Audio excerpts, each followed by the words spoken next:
Good afternoon, everyone. My name is Simon Barrett. April is Autism Awareness Month, and autism has certainly been in the headlines this month. The causes of autism remain a subject of great controversy.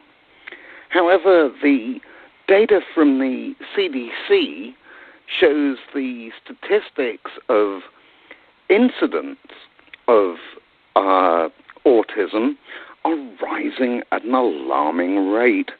In the mid-70s, chances of a couple having an autistic child was 1 in 5,000. Today, it is supposedly 1 in 68. Nasty statistics. I've spent the last couple of weeks talking to people I know, and they range from experts in the medical world to the regular man in the street. My question was, what is causing this alarming rise in the rate of autism? The answers I received were, for the most part, exactly what I expected. Some blamed vaccinations, some blamed the environment. But that there was one man that I saved for last in my quest for knowledge. He's a filmmaker. I've known him for about 10 years, and his name is Charlie Boswell. Charlie, welcome to the program. Hello, Simon. Thanks for having me. All right. Now, before we start our conversation, I think I want to play a movie trailer. Now, okay, this is radio, and movie trailers tend to be visual. However, this one is has some interesting audio, and it's Charlie's latest project. So I'm just going to play the trailer, and we're going to use it as an intro to our conversation. Here it is, MindBlinders.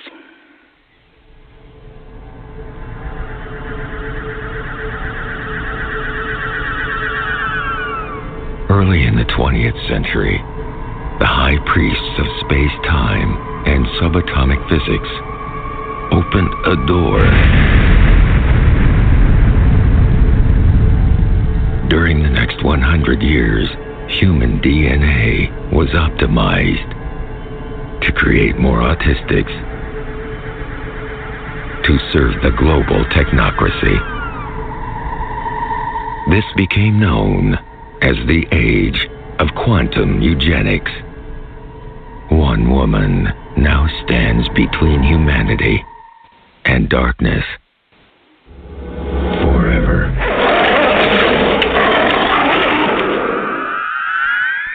A film by Boswell. MindBlinders. Vaccinate the future.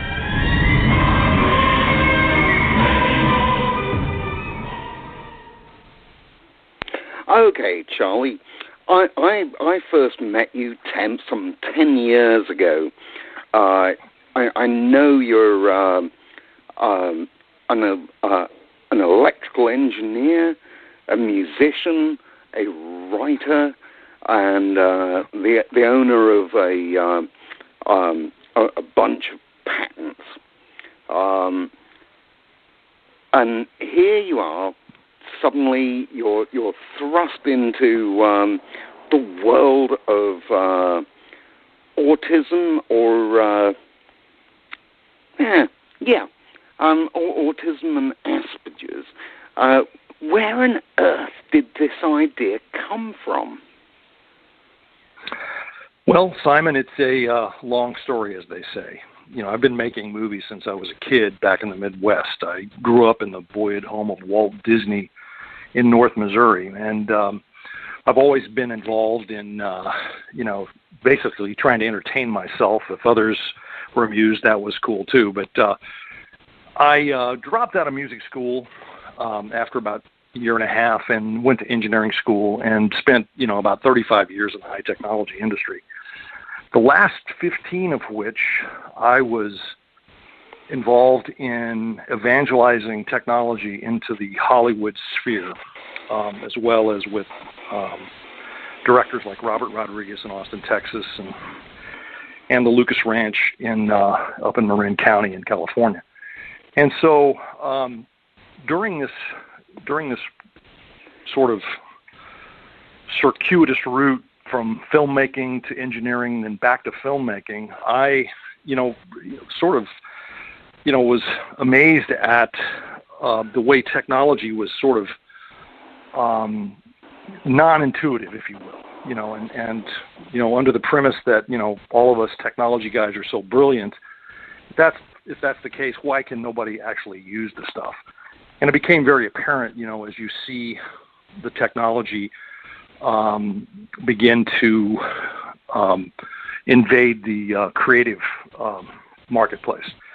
And so during the course of that whole thing, I was, just sort of involved in, trying to understand why technology was so non-intuitive. And during that time, I began to read a lot on autism and theory of mind, and which we'll discuss here in a little bit. And during the course of that, I met a doctor in Austin, this guy, Dr. Andrew Wakefield. I actually met him at a movie premiere, one of Robert Rodriguez's movies. And so I have sort of been interested in autism from the standpoint of first from technology and really the mysterious nature of this cognitive disorder.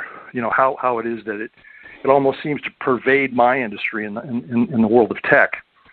And so I just had this, I began to take a look at that whole thing and sort of synthesized this movie, which was designed really more to educate and to entertain, maybe not in that order, the viewer. But that's pretty much the long and short of how I got involved in the world of autism, and it made a great backstory for my movie. And right. And it was something. Go ahead. So what you're alluding to, I think, and I would never dream of putting words in your mouth, is that you see a sort of connection between dysfunction and technology. Well, I guess the word that I would use is, I looked at and saw a real lack of empathy with the user of technology. Those that created the technology sort of lacked the empathy to really comprehend what the end user would want. Would want an intuitive interface or an intuitive UI user interface, and so that's kind of the way I got the way I sort of got into the whole thing. But I do see a connection. And, again, it's the backstory for a film, so I don't try to pass myself off as a neuroscientist or anything like that. I'm just a kid from the Midwest with an overactive imagination. And, but I think that there is definitely a connection, and that pretty much comes out in my movie. Now, as I understand it, you have a co-writer. Yes.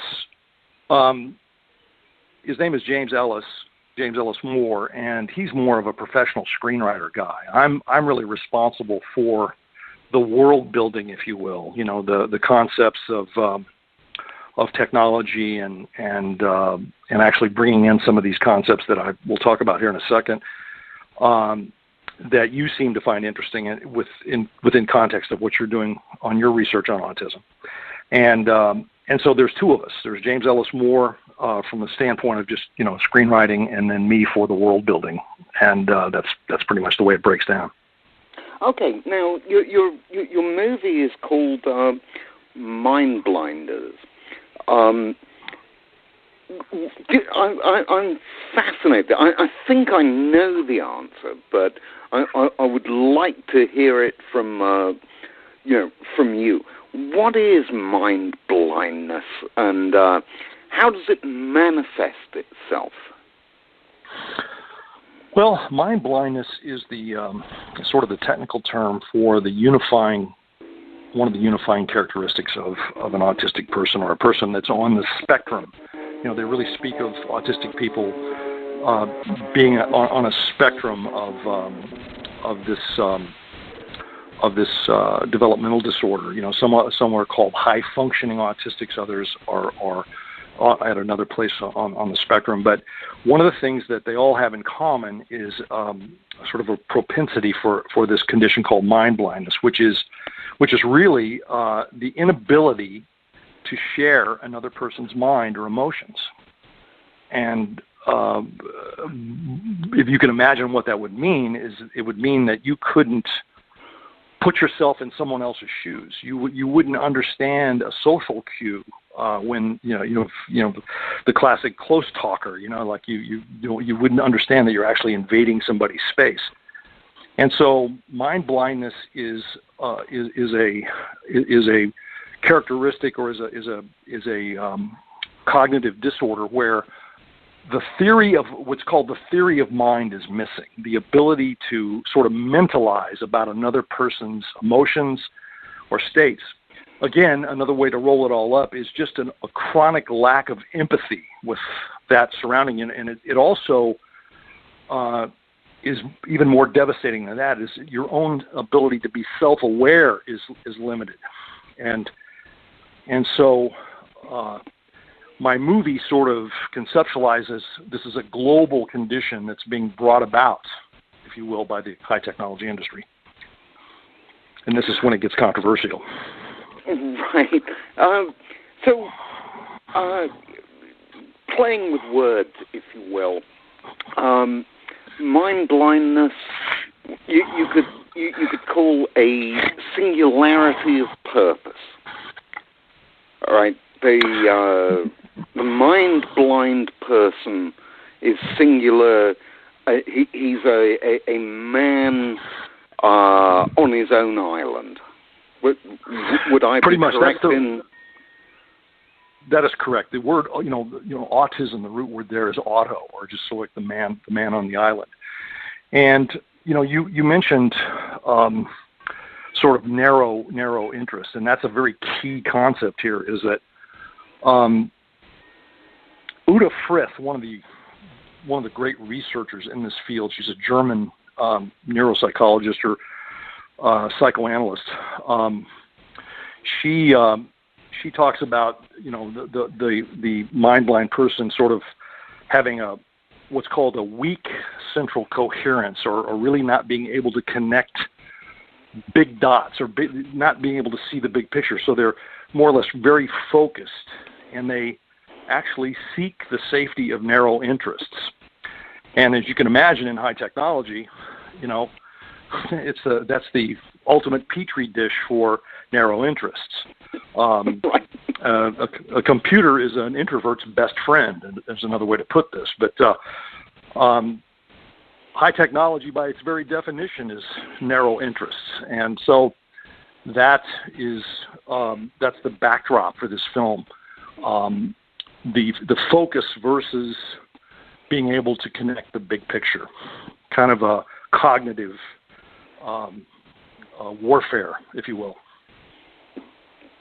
In the material that you've written, you use the term quantum eugenics. Would you like to expand on what quantum eugenics is? Yes, absolutely. It's kind of the central concept for the movie. As classical physics sort of transitioned into quantum, it didn't really. I mean, the two worlds are pretty still much separate. that gave rise to a very popular invention. We were talking about patents and whatnot in a previous conversation. The transistor and semiconductor physics, all those concepts that those original Shockley, Barrettine, and Brayton came up with were based on quantum theory physics, and but that invention sort of gave rise to the high technology industry, the ability now to miniaturize, to go from vacuum tubes now to a solid state, into microelectronics and semiconductors, gave rise to an entire industry that had a great demand for individuals who have the same traits that we've been talking about, the ability to focus, the narrow interests. And in a sense, eugenics comes into play, where the industry itself sort of favored the genetics of that sort of spectrum disorder, or that sort of individual who could focus, whose natural wheelhouse was to focus. And so that's the backdrop. So the industry, the revolution in physics to give rise to the industry, and for the industry then to sort of cultivate the genetics of a race of mind-blind people. Again, a movie. I mean, what a great concept. So what you're saying essentially is that if you had a bunch of people that were really, really good at making hammers, inevitably their offspring would automatically be good at making hammers.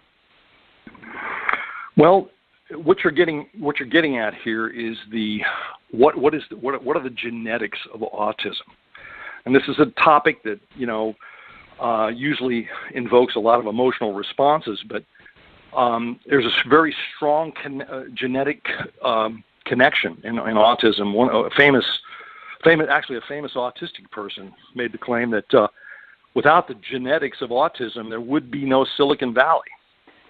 I think her name is Temple Gardine. I can't really pronounce her last name, but she's a very, very famous, brilliant autistic person.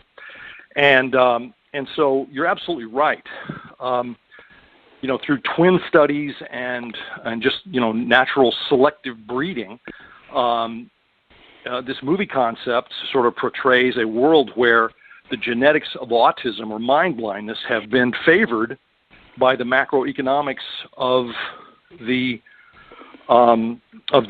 primary industry ruling the planet, which is the technocracy that I speak of in the trailer.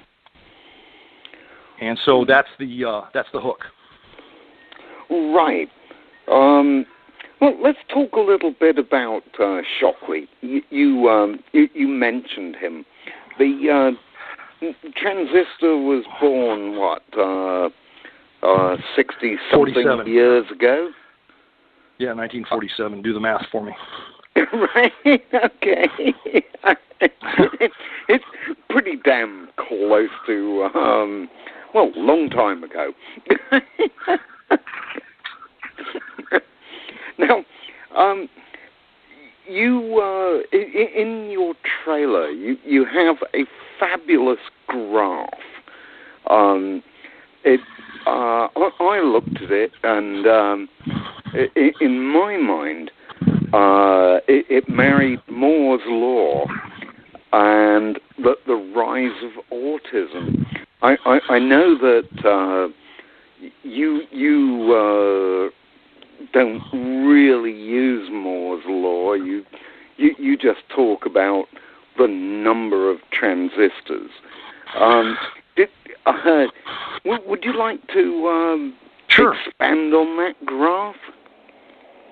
Yeah. I use the invention of the transistor to try to explain this, epidemic rise. The 1 in 10,000 births with autism to 1 in 68. I use the invention of the transistor as sort of the tipping point by which the industry began to expand and put an exponential demand on the desire for more workers who could focus, who had the desire for narrow interests like the technology industry provides. And so the concept is that Shockley was also interesting in my research in the fact that he's known for the invention of the transistor, but he's also known sort of in a very controversial light as being one of the premier eugenicists of his time, and so that also led to great storytelling for the film. That the industry was its sort of own eugenics, if you will, its own eugenics mechanism, and that's Shockley was certainly a very interesting guy, and a great book called, I think, The Fractured Genius or something like that, on his life, and he more or less comes across very autistic in the film, actually in the book, his life, and so that's kind of the backdrop on Mr. Shockley. Okay, now. This month, April, as I opened the program with, is Autism Awareness Month. And boy, it got off to a bang with the one and only Dr. Andrew Wakefield and his movie Vaxxed, which was scheduled to be shown at the Tribeca Film Festival. However, Robert De Niro, in retrospect, I think bowed to pressure and basically took it off the menu. But anyway, we'll talk about him a little while. Where do you think Wakefield is? Do you buy into his vaccine story? Absolutely, and I'll tell you why. I've watched this man's life, for the past 10 years, and I've watched the hatchet job that the Merck people did to him. Trying to cast him off as a anti-vaccine guy, which he is anything but. I think Dr. Wakefield and certainly myself, I would agree that vaccines are one of the greatest inventions of Western science that's ever happened. Scientific research. I think what he was questioning was the efficacy of the actual MMR vaccine cocktail. But I watched the Merck PR people come in and sort of Goebbels style, demonize this guy. And rather than, hopefully in this country and in the free marketplace of ideas, we might be able to call into question, this vaccine. The other mitigating thing that nobody ever talks about is that when Merck did this mumps, measles, rubella vaccine, they also canceled the single, what are called monovalent vaccines, for a single vaccine for measles, a single vaccine for mumps, what I had when I was a kid, 100 years ago. And so parents given the option to either use this MMR vaccine or nothing, opted for nothing. But that certainly isn't Wakefield's problem. Right, but Wakefield has taken the brunt of the hatred from Merck and the health community as a whole. He's been branded as anti-vaccine. That was an easy bucket to put him into, but far from the truth. Right. Now, I understand that you have actually talked to Wakefield. You've met him on occasions, and I would consider him. I would consider him a friend. Yeah, talked to him a bunch of times, and you can sense when somebody is, I mean, he's nothing like the press has made him out to be, and but his as a gastroenterologist, his thing was just scientific method. He was looking at these kids coming in and listening to parents, listening actually more than speaking, and actually dealing with parents of autistic children, and the veracity at which the Merck people went at this guy told me everything I needed to know. Rather than actually address the science and looking at this thing without completely demolishing this guy, trying to paint him off as a snake oil salesman, really spoke volumes to me, and it also gave me some great material. I'm curious, what do you think happened with the Tribeca Film Festival and Vaxxed? Well, it's what's happening to me as well, and I don't want to get into. I'm not going to try to second guess Robert De Niro. Robert has an autistic child, and I think it was incredibly brave of him to bring that film up in that environment in the first place. He made his decision for whatever reason he deemed necessary. So that's all I can say there. But he went on to do an interview on I think on Fox, and he basically said, look, let's get the facts out there. Let's stop the the demonization that's going on, and let's just take a look at the numbers, and so I can't answer why he pulled it, but the story behind that is there was a reason, and that's the same reason I'm sort of very close to my chest on what I'm doing. Right. Yeah, that makes a lot of sense. The rumors I heard was that even though De Niro is the figurehead of Tribeca, he literally is just the figurehead, and Vax started to produce the wrong kind of publicity, and the powers that be said, hey, Vaxxed is next. Now, but...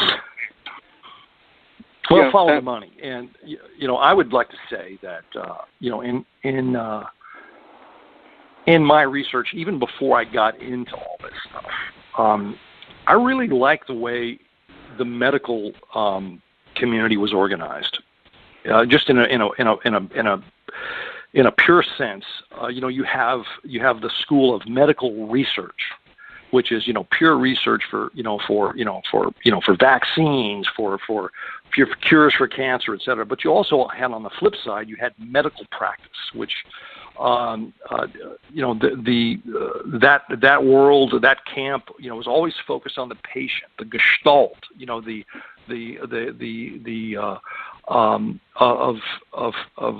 whether it was bedside manner or the interaction of drugs with each other, the holistic view of the patient. To me, this MMR cocktail that is at the center of all this controversy, which some of your former guests, it's an environmental trigger, if you will, is perhaps was conceived without medical practice in mind, or the ability to conceptualize or actually to mentalize that these drugs might have an impact on the patient as they combine with each other. Again, I would point out that this is the chronic lack of empathy itself, with the patient, and so the film Vaxxed is just another installment in what should be a public debate here as it relates to parents making decisions on the health of their children. And that should be shown everywhere. Okay, why isn't it a public debate? In my mind, this is a very one-sided debate. The healthcare system says it's safe, and you should all just go away with your silly ideas. I mean, how can this become a public debate under those circumstances? Well, the never-ending elephant in the room is the fact that autism has gone now off the charts, and something is causing this. It's not just human evolution. It's something has caused this, and I believe that the reason this is not hotly debated and not on front page news is the pressure of both the PR machine of Merck and that legal juggernaut that they run, as well as sort of political correctness of these twits that basically immediately want to say, oh, anti-vaccine. It's not really anti-vaccine. It's let's check the efficacy of this particular vaccine, and let's exhaust that before we start trying to lynch people in public for even mentioning it. So anyway, it's something that I think is going to be with Vaxxed and my movie and other movies that are coming out, something that's going to be in the mainstream. In the screenplay, you mention a term. It's a new term to me. Cognitive revolution. Would you like to expand on that and explain to me what the cognitive revolution might be? Well, Simon, what I was getting at there, and again, it's a key backstory element in the story, in the film, is that as mind blindness is being sort of cultivated on a planetary level, and so if you're not autistic, you need to behave like an autistic person in order to survive in that macroeconomic system. And so the chronic lack of empathy, if you will, is sort of the disappearing social mind of the planet. The ability to, for your bird to fly high, if you will, a la Uta Frith, to be able to see the big picture, you're now being forced into a framework, whether it's some of these social media sites or whatever, which really is taking life into imitating technology rather than the freedom of the artist to freely create without any frameworks. And so the cognitive revolution that I speak of is the battle between those two worlds. The freedom of the kid staring out the window, in the third grade and dreaming, versus another child who is completely focused on a single point of laser light, and that's really the sort of the story concept. Okay, I'm looking at the clock, and don't panic. We have time.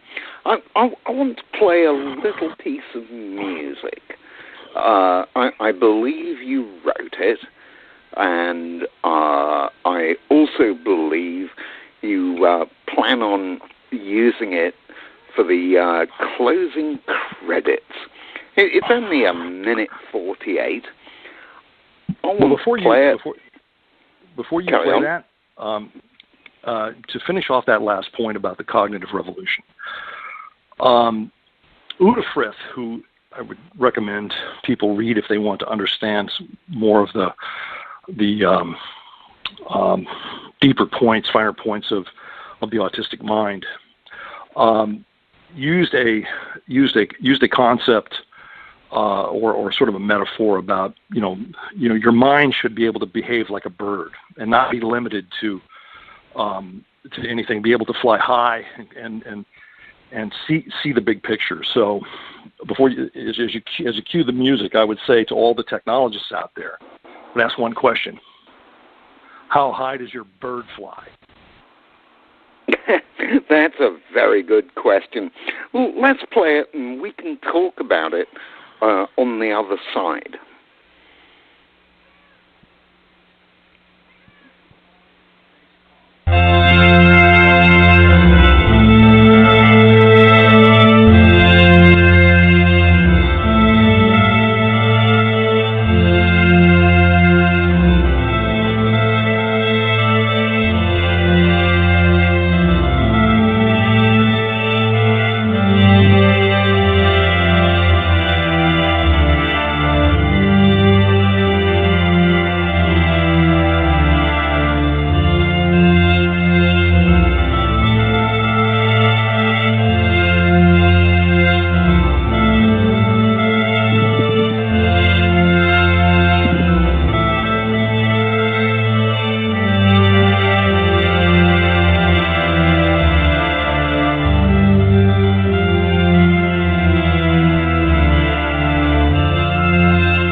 Charlie, I've listened to this several times, but there's something just delightfully nasty about that little piece of music. Well, it rolls over the final credits, and MindBlinders is a very dark film, and so that piece is more of an homage to Wendy Carlos, and it was realized on a synthesizer, but there's also an orchestral version of it. But yeah, I mean, I agree. It is nasty.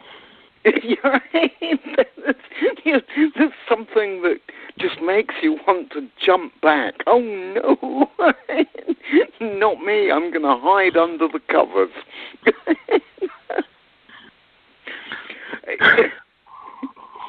Okay, back to your movie. It's sci-fi, but obviously you have just a little bit of an axe to grind.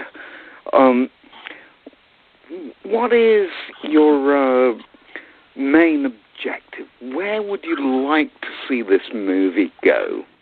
And what do you want to achieve?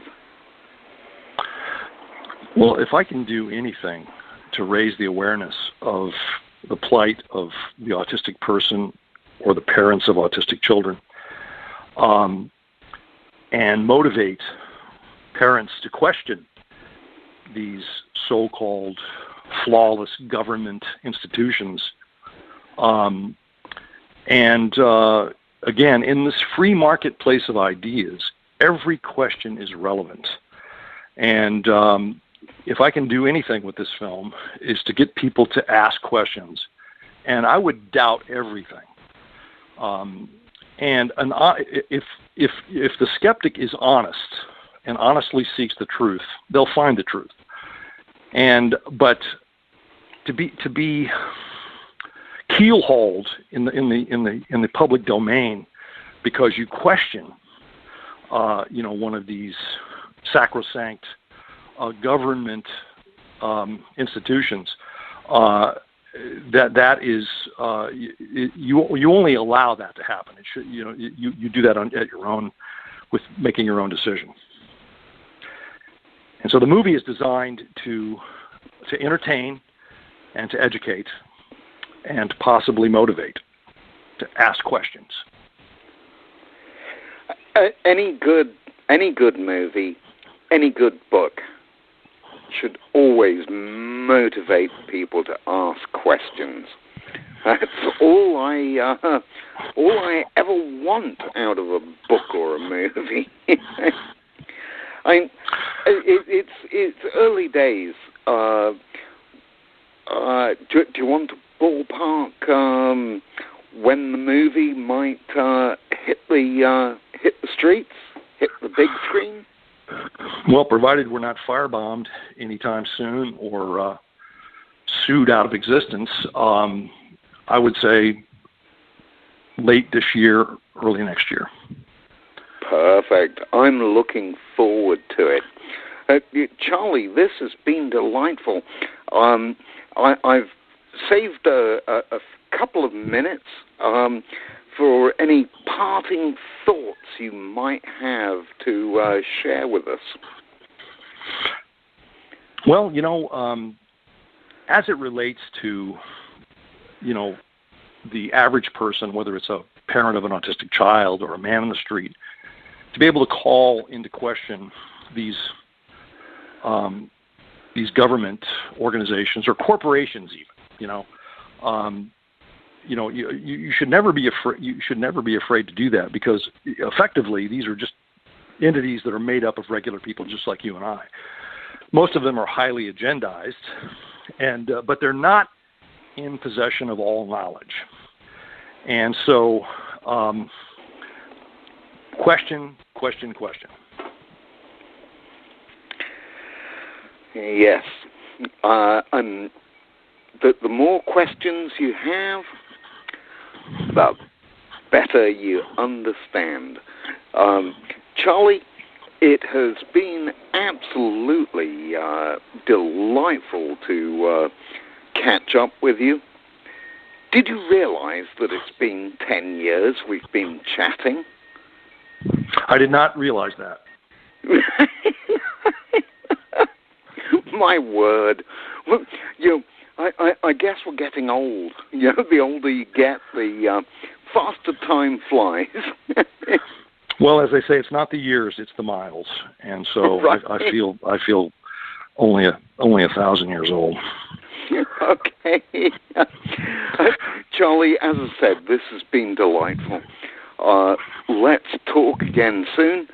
I want to wish you every success with MindBlinders, and I'll be watching what you do carefully. This is Simon Barrett wishing everyone a happy, healthy, and safe week. We'll be back again soon with another program. Till next time, goodbye.